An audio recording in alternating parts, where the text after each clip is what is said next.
पंजाब के किसी देहात में एक खूबरू कादियानी लड़की शादी के लिए एक ऑफिसर को पेश की गई। ऑफिसर ने शादी की हामी भरने से पहले एक शर्त रखी कि वो कभी भी अहमदियत कबूल नहीं करेगा। कादियानियों ने उसकी शर्त मान ली और लड़की ऑफिसर के साथ रवाना कर दी। शादी के बाद रिश्ते नाते में आना जाना लगा रहा और नरमी से ऑफिसर को माइल भी किया जाता रहा। एक दिन अहमदियों के पोप तशरीफ फरमा थे और उन्होंने अफसर से कहा कि आप मिर्जा गुलाम अहमद कादियानी को नबी नहीं मानते, ना माने, लेकिन हमारी एक बात कबूल कीजिए, आप इस्तिखारा करें कि आया नबी अकरम सल्लल्लाहु अलैहि वसल्लम के बाद कोई नबी है या नहीं। मिर्जा गुलाम अहमद कादियानी सच्चा नबी है या नहीं। ऑफिसर के जहन में जहर डाला जा रहा था, मगर उसे पीते हुए एहसास तक नहीं हुआ कि वो जहर का प्याला चढ़ा चुका है। उसने इस्तिखारा करने की हामी भर ली। रात को इस्तिखारा किया तो ख्वाब में नजर आया कि मिर्जा गुलाम अहमद कादियानी नबी बना हुआ है और उसके आसपास लोग जमा है। सुबह उठा तो अपने किए हुए इस्तिखारे के मुताबिक कादियानियत पर ईमान ले आया। महज खुद ईमान लाता तो इतना मसला नहीं था, उसने बकायदा मिर्जा की नबूवत की दावत देना शुरू कर दी और अपने खानदान को मिर्जा कादियानी का उम्मती बना डाला। सारे उलमा बेबस थे। जो आलिम उसे दावत देता वो कहता, मैंने किसी कादियानी की दावत पर मिर्जे को नबी नहीं माना, मैंने बाकायदा इस्तिखारा किया है और इस्तिखारे में मुझे कादियानी बतौर नबी दिखाया गया है। मुझे अज खुद ख्वाब देखने का मौका मिला है। जब कोई भी आलिम उसे दलील से मुतमईन न कर सका तो वो तंग आकर उलमा से मिलना ही छोड़ गया। बिलाखिर चनाब नगर के जलसे में मौलाना यूसुफ लुधियानवी शहीद तशरीफ लाए।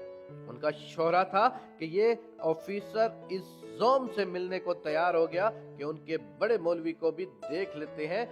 मौलाना से जब ऑफिसर ने अपना किस्सा बयान किया कि वो किसी की दावत या किसी लालच में कादियानी नहीं हुआ, बल्कि वो खुद देखी हुई दलील से मुतासिर होकर कादियानी हुआ है। इस्तिखारा अल्लाह से मशवरा है, मैंने रब के साथ मशवरा किया, जिसका हुक्म इस्लाम में है, तो अल्लाह ने मुझे मिर्जा कादियानी को नबी दिखा दिया। अब मैं अल्लाह की मानूं या मौलवी की?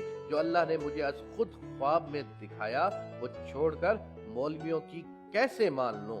लुधियानवी शहीद ने उसका हाथ थामा और गोया जबान हाल से कहा, फिलहाल रब की ना मान, उस दरवेश मौलवी की मान, कि मौलवी ही बताएगा कि असली रब क्या कह रहा है। मौलाना गोया हुए और कहा, जब तुम नबी अकरम सल्लल्लाहु अलैहि वसल्लम की जात में शक से गुजरे तो मुसलमान ही नहीं रहे। अगर तुम्हें यकीन कामिल होता कि नबी अकरम सल्लल्लाहु अलैहि वसल्लम की जात ही आखिरी नबी है और कोई नबी आ ही नहीं सकता, तो इस्तिखारे के लिए हरगिज तैयार ना होते। जब तुमने इस्तिखारे की ठान ली तो गोया तुम्हें शक हुआ कि सैयदुल अहरार सल्लल्लाहु अलैहि वसल्लम आखिरी नबी हैं भी या नहीं। और जब नबी अकरम सल्लल्लाहु अलैहि वसल्लम की जात के हवाले से तुम शक से गुजरे तो काफिर हो गए। नबी की जात में शक करना भी खुला कुफ्र है। जो ही तुम शक में मुब्तला हुए तो काफिर हो गए और हालत कुफ्र में तुम्हें कादियानी ही नजर आना था, अल्लाह ने कभी नजर नहीं आना था। फौजी अफीसर झूम उठा दलील सुनकर और खड़ा होकर मौलाना शहीद से लिपट गया। इसी वक्त तौबा की और फिर से मुसलमान हो गया। तो जरा सोचिए, इब्तदा कहां से हुई, कैसे उसे सैयदुल अरार की जात के हवाले से शक में डाला गया और अंजाम क्या हुआ। इमाम आजम अबू हनीफा अलैहिस्सलाम ने यही तो कहा था कि बिना किसी दलील के खत्मे नबूवत पे ईमान ले आओ। जो सवाल करेगा वो काफिर हो जाएगा।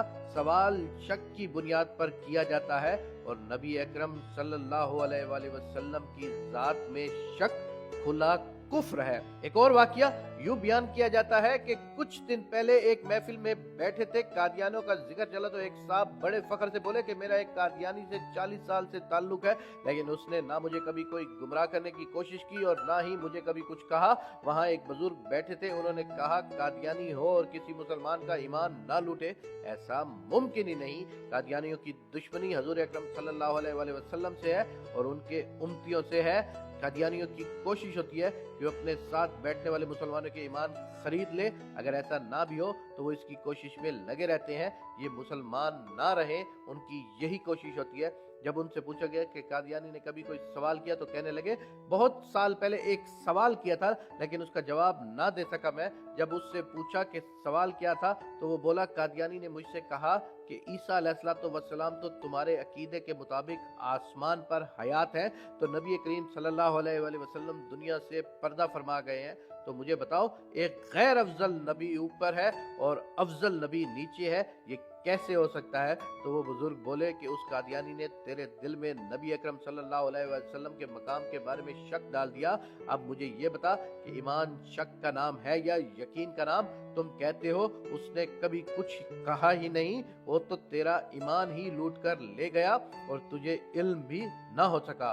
तो वो शख्स बोला कि बुजुर्गो इसका जवाब क्या है? तो वो बोले तुमने तराजू देखा है, जो भारी हिस्सा होता है वो नीचे होता है और खाली ऊपर होता है। तो फिर वो बोले कि फरिश्ते आसमान पर है तो फरिश्ते अफजल है या अंबिया अफजल है? फिर वो मुस्कुरा कर बोले तू अपने आप को देख, तेरे सर पर टोपी है, अब बता कि टोपी अफजल है या दिमाग अफजल है? फिर वो कहने लगे कि ये मत सोच के कौन ऊपर कौन नीचे, ये देख के नबी करीम सल्लल्लाहु अलैहि वसल्लम का मकाम क्या है, वो जमीन पर है लेकिन उनके जिस्म से छूने वाली मट्टी अल्लाह के अर्श से भी अफजल है। फिर उन्होंने कहा कि कादियानियों से दूर रहा करो, ये ईमान पर डाका डालने वाले लोग हैं, ये खुद तो जहन्नम में जलेंगे, अपने साथ ताल्लुक वाले मुसलमानों को भी जलाएंगे। अल्लाह तबारक व तआला तमाम मुसलमानों को इस फितने से महफूज रखें, आमीन या रब्बुल आलमीन।